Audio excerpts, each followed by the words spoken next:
Hey guys, Jarred here from Sound Centre up in the brass and woodwind section with my now bestie, Erin Royer. Nice to meet you. Hey, nice to meet you. I only met today, but already I can tell we're going to be good friends. And the reason is this.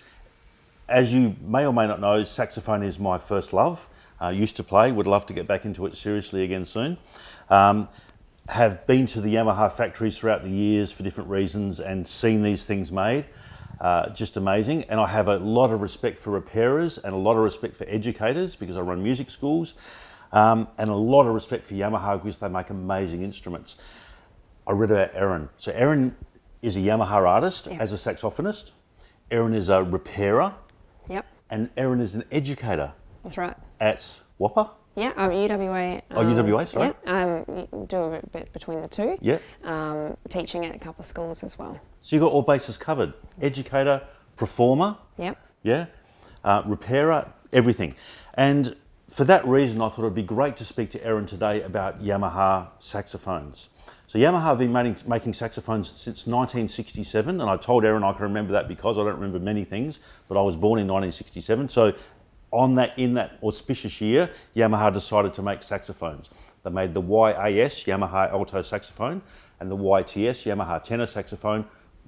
That was their first saxophone, and they've just gone on to bigger and better things. And one of the reasons is Yamaha have got this amazing ability to draw in the best people, like the Erins of this world, and before her, what's that, the main person that they got in back in the 70s? Eugene Russo. Eugene Russo, of course, American. Amazingly American famous classical saxophonist. Yep, absolutely. Who I think is still involved. He's still kicking. Yep, so in 70, I can't remember, don't quote me, but the mid 70s, they got Eugene involved and just took saxophones to a whole new level in Japan in general, and of course for Yamaha. So huge respect to Yamaha for doing this. And what I wanted to do today, Erin, is talk to you about why the people that are watching this video, generally speaking, I think are going to be parents wanting to buy a saxophone for little Johnny or little Janie. Absolutely. They're in a school program and they need to get a saxophone. You must come across this every single day. Yeah, definitely. Why would you buy a Yamaha saxophone and not something on eBay with some weird name that's cheap, or maybe a vintage horn or something else? There's a couple of reasons, and from an educating point of view, from a repair point of view, it does overlap. So you want to have a student with something that they're not going to be fighting. They're going to be playing, they're going to make a good sound, they're going to feel good about themselves. If you're not feeling good, you're not going to have fun and you're not going to keep practicing. And I do find whenever I get my students on a Yamaha saxophone, they're just comfortable. They're making great sounds. They're playing in tune. They're not being slammed by their band director for playing out of tune with, some unnamed saxophone from the internet. It's hard, isn't it? 'Cause it's hard. Particularly up the top and down the bottom. To play in tune in general is hard, but when you're fighting an instrument that's not made properly. And look, that's just mostly, it hasn't got that same precision that we have in the Yamaha saxophones. They're really detailed and careful about the quality that they're bringing out. And that's why I love them, to be honest, from the beginning through to the professional model. They all stand out, against the other instruments. And then from a repair point of view, you're not sitting there with bent keys and you're not sitting there with clumsy, heavy feeling instruments, which over time tires the student and they just don't want to play it. So I'm just finding the more students that I have on these quality instruments, the longer they stay in the game. And they have fun. Isn't that the goal? Exactly. Yeah, absolutely. So really, you can go and spend, say, this is Yamaha's entry-level saxophone, the Y26, which we'll talk about. By the way, we're going to do videos on all of these instruments individually. We'll do more detailed videos, and the links will be down below. But this retails for $16.99. It's streets for under $1,500.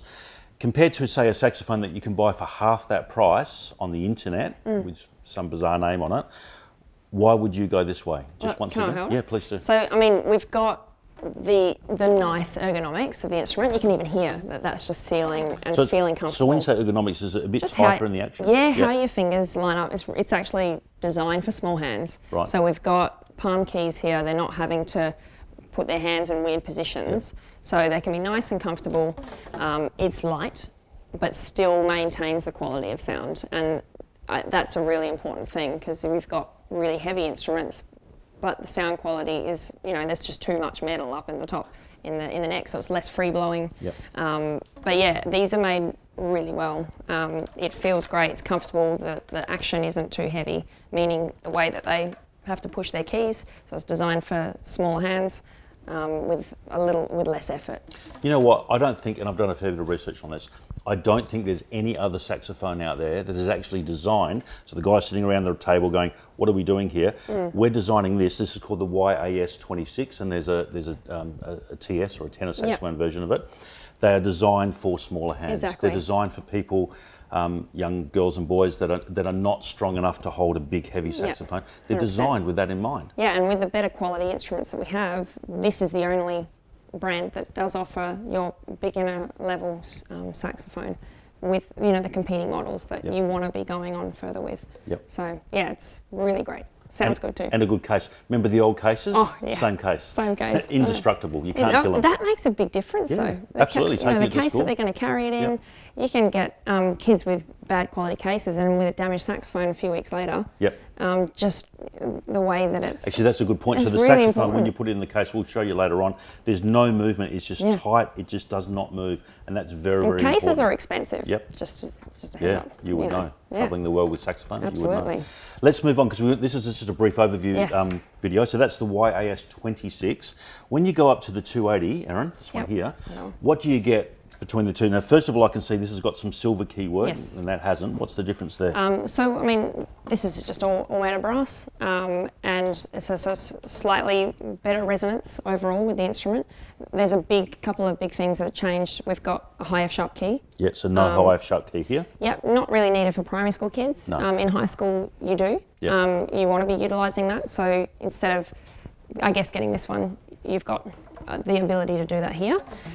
We've got a little bit more comfortable ergonomics here. So we've got a tapered B flat key. There's more details we can go in later. Yep. But yeah, it's just designed for that next level of student who wants to get a little bit more out of the instrument, a bit more of a centered tone. They have the ability to make a couple of different sounds. So you can go jazz, you can go classical. You're a little bit pigeonholed here. And that's just the material that it's made out of. Yeah, and the nickel-plated key work here is a slightly softer alloy, so it's a bit cheaper. And being a softer alloy, why is that a problem, Erin? Just again, bending key work. Yep. It is very easy for that to happen. So for girls, that's fine. For boys, yeah, boys probably grab a bunch of keys like that, and that's what happens. Yeah. So that's why you try and pick it up from the bell. But yeah, up to you. So we've got a couple of different things as well, just the way that it's been designed. It's got different things, like this has a rod as a B flat, this has pivot screws. Yep. Don't want to be too detailed, but it just means that the longevity of it, you can manhandle it a little bit more and it'll last. Yeah, absolutely. Yep. Amazing. And we all know some people out there that play on the older versions of this. Yeah. That I mean, uni students, for instance, are looking for YAS25s everywhere, aren't they? And 23s. Yeah, because they're good. They're well made, really nice and in tune, really free blowing. Yeah, great. Yeah. Now let's move on. 62. So this is quite a big jump. So from here we go from 2,899 retail to just over 3.5. So it's a bit of a jump. Why would you do it? This is what I recommend anyone who definitely sees a future going forward with music, even if it's not doing it professionally as being a musician, but wanting to just continue having music in their life. And that's because of the versatility of the instrument, the ability to modify it, and the amount of levels of sound that you can get from this instrument. You're, again, like I said about being pigeonholed with a different sound and timbre, you are definitely not here. One big upgrade we have is the neck. It is more in tune. It is more, it's tapered. It's designed to be a higher quality neck. Yep. You can modify the neck as well moving forward if you want to have this as a professional saxophone. We've got blue steel springs, so it feels amazing under the fingers, which we don't have here. And again, the way that the bore is designed, it's creating just a more even sound and really nice and effortless to play. And I can upgrade so that's a good neck. Yeah. But can I, because you can go further. Yep. Yeah. So you can't with this, can you? No, not with these two. So this model has the professional neck tenon receiver. So that means that you can take this one out, which is still a really great quality neck, but there are better ones out there. So you can put that on, and then it's another different saxophone altogether. So that's a really great option that I have a lot of my uni students do. And yeah, we've got different things here, like this has the lever, rocker lever here. So for those who are playing in the bottom range, they've got the ability to slide between these more effortlessly. And we've got a bit more of a structural way that it's been made. So we've got this one big long piece of material that holds all the posts, so it creates more resonance. It's allowing the sound to give us a bit more, it's more durable, long lasting. So yeah, really recommend. Awesome. Look, we could keep going. There's so I know, much to talk about. so much to talk about. I think what we'll do, we might wrap it up here because it can easily get out of hand. There's so many questions I want to Absolutely. But let's go maybe a little bit more in depth. We'll do some sound differences on different setups. So you're talking about versatility of all of these saxophones to be able to play in the classical genre, in the jazz genre, in the rock genre, the contemporary genre, wherever you want to be, they can do it. Of course, we need to change mouthpieces. But let's talk about that in the other videos. So guys, Erin, thank you so much. Guys, thank you so much for watching. We're going to do some more in-depth videos now, and we'll see you in those videos very shortly.